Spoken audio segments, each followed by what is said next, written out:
World record create చేయడానికి AP సన్నద్ధమైంది. ప్రధాని మోడీ పర్యటనకు అన్ని ఏర్పాట్లు పూర్తి చేశామన్నారు మంత్రి నారాయణ. బీచ్ రోడ్లో 25 కిలోమీటర్లు యోగా చేయడానికి అనుకూలంగా సిద్ధం చేశామన్నారు. యోగా కార్యక్రమం కోసం శానిటేషన్ సిబ్బందిని బీచ్ రోడ్డు పరిసర ప్రాంతాల్లో సిద్ధంగా ఉంచుతున్నామన్నారు. ఉత్తరాంధ్ర నుంచి 5 లక్షల మందిని తరలించేందుకు ఏర్పాట్లు జరిగాయన్నారు. మరిన్ని వివరాలు మా ప్రతినిధి రాజు అందిస్తారు. యోగా డే సందర్భంగా ఏర్పాట్లన్నింటినీ కూడా మంత్రి నారాయణ గారు పర్యవేక్షణ చేస్తున్నటువంటిది అయితే ఉంది. గడిచినటువంటి 3 రోజుల నుంచి పూర్తి స్థాయిలో అధికారులతో పర్యవేక్షణ చేస్తున్నారు నారాయణ గారు. ఏం సార్, ముఖ్యంగా చూస్తే మీ డిపార్ట్మెంట్, మీ శాఖే క్రూషియల్ రోల్ ఇది.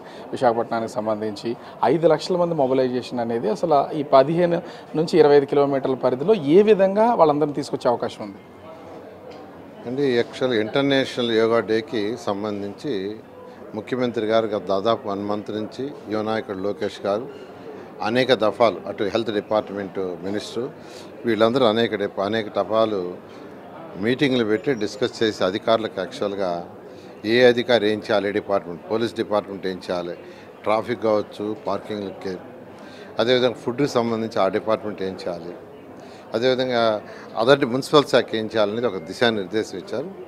దాని మీద ఆ కన్సర్న్ మినిస్టర్స్, సెక్రటరీస్ వాళ్ళ డిపార్ట్మెంట్ వాళ్ళందరితో యాక్చువల్గా మానిటరింగ్ చేస్తున్నారు.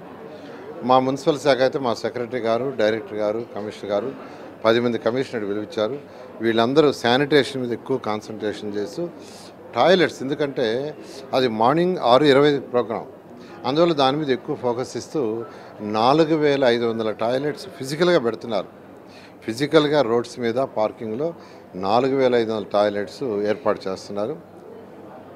తర్వాత ఎవరైతే మన యొక్క ఈ బస్సులకు సంబంధించి అనేక మంది ఎమ్మెల్యేలు యాక్చువల్గా రిక్వెస్ట్ చేస్తే సచివాలయాన్ని మైక్రో పాకెట్ కింద తీసుకున్నారు. ఇచ్చే సచివాలయం, ఆ సచివాలయం నుంచి ఎంతమంది వస్తారు, ఎంతమంది రావడానికి విల్లింగ్ ఉన్నారు, ఆ డేటా అంతా తీసుకుని దాని ప్రకారం బస్సులు, వాళ్ళకి ఎన్ని బస్సులు కావాలో ఆ బస్సులు ఏర్పాటు చేస్తున్నాం. 5 లక్షల మంది తగ్గకుండా వస్తారని ఎక్స్పెక్ట్ చేస్తూ అంతమందికి ఏర్పాటు చేయడం జరిగింది. అంటే మామూలుగా రాజకీయ సభలకో సీఎంఓ పిఎం వస్తున్నారంటే పబ్లిక్ని మొబిలైజ్ చేయడం ఈజీ, కానీ యోగా చేస్తున్నటువంటి వాళ్ళందరినీ అసలు ఏ విధంగా ప్రిపేర్ చేశారు? అందుకనే గత నెల నుంచి యాక్చువల్గా ప్రతి ఒక్కరికి యోగాలో సింపుల్ టెక్నిక్స్, సింపుల్ యోగాని యాక్చువల్గా ప్రాక్టీస్ చేయించారండి. దాదాపు ఈ రాష్ట్రంలో 2 కోట్ల మంది యాక్చువల్గా గత నెలలో దీని మీద ప్రాక్టీస్ చేయడం జరిగింది. వాళ్ళల్లో ఎవరైతే ఇక్కడికి రావడానికి విల్లింగ్ ఉంటుందో వాళ్ళు ఇక్కడికి వస్తారు. మిగతా వాళ్ళు వాళ్ళ స్థలాల్లో వాళ్ళకున్న అక్కడ స్కూల్స్లో అక్కడ ఏర్పాటు చేసిన వాటిలో చేస్తారు.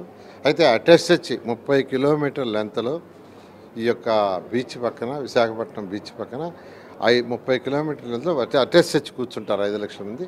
ఆ విధంగా ఏర్పాటు చేయడం జరిగింది. ఎలా చేర్చుతారు సార్ అసలు? అది రూట్ మ్యాప్ కానీ లేదా వెహికల్స్ కానీ సంబంధించి ఎట్లాంటి ప్లానింగ్? అన్నిటికీ యాక్చువల్గా కంపార్ట్మెంట్ అని చేసి ప్రతి కలెక్టర్కి యాక్చువల్గా ఆ యొక్క కలెక్టర్ ఆధ్వర్యంలో ఉన్న అసెంబ్లీలు, ఆ అసెంబ్లీ ఆధ్వర్యంలో ఉన్న వాటిలో ఉన్న సచివాలయాలు తీసుకొని సచివాలయాల్లో ఉన్న సచివాలయం స్టాఫ్తో యాక్చువల్గా మ్యాప్ చేసి ఇక్కడికి మ్యాప్ చేశారు. వాళ్ళు ఎక్కడికి రావాలి, ఏ పాయింట్కి రావాలి, ఎక్కడ బస్సు దిగాలి, ఎక్కడ వాళ్ళు దించాలి, అయిపోయిన తర్వాత కూడా మళ్ళీ బస్సు ఎక్కడ పికప్ చేసుకోవాలి, ఇవన్నీ కూడా అటు పోలీస్ డిపార్ట్మెంట్, రెవెన్యూ డిపార్ట్మెంట్ చాలా చక్కగా ప్లాన్ చేస్తారు. 25 కిలోమీటర్ల బీచ్ రోడ్నే ఎన్నుకుని వీళ్ళందరినీ మొబిలైజ్ చేయడానికి రీజన్ ఏంటి? అంటే వైజాగ్ బ్రాండ్ వాల్యూని పెంచడానికి బీచ్ రోడ్నే దీన్ని ప్లాన్ చేశారు అనుకోవచ్చు. అంటే గిన్నీస్ రికార్డు కావాలంటే అటెస్టెచ్లో కూర్చునేది వాళ్ళకి చూపించాలి. అక్కడక్కడ చేసేది కాదు, ఆ జిల్లాల్లో చేశారు, స్కూల్స్లో చేశారు కాదు. అటెస్ట్ మనకున్న కన్వీనియంట్ ఇదే, ఎందుకంటే జనసాంద్రత ఉన్న ప్లేస్ ఇదే కాబట్టి ఈ ప్లేస్ని దానికోసం సెలెక్ట్ చేసే 30 కిలోమీటర్లు ప్రోగ్రామ్. ఈ మొత్తం ఉత్తరాంధ్రలో ఉన్నటువంటి జిల్లాలకు సంబంధించి ఎంతమంది వచ్చే అవకాశం ఉందని ఏమైనా ఉందా? విదేశాల నుంచి ఎవరైనా వస్తున్నారా, ఇతర రాష్ట్రాలకు సంబంధించినటువంటి వాళ్ళు? కానీ మెజారిటీ యాక్చువల్గా ఏంటంటే ఉత్తరాంధ్ర జిల్లా నుంచి వస్తారండి. మిగతా వాళ్ళు అక్కడికక్కడ చేస్తున్నారు. ఇంట్రెస్ట్ ఉన్న వాళ్ళు బయట జిల్లాల నుంచి వస్తున్నారు. కొంతమంది విదేశీయులు కూడా ఇక్కడికి వస్తున్నారు. అంటే ఓవరాల్గా చూస్తే ఈ యోగాంధ్రకు సంబంధించి యోగా డే పూర్తిగా సెలబ్రేట్ చేయడానికి అన్ని ఏర్పాట్లు అయితే పూర్తయ్యాయి.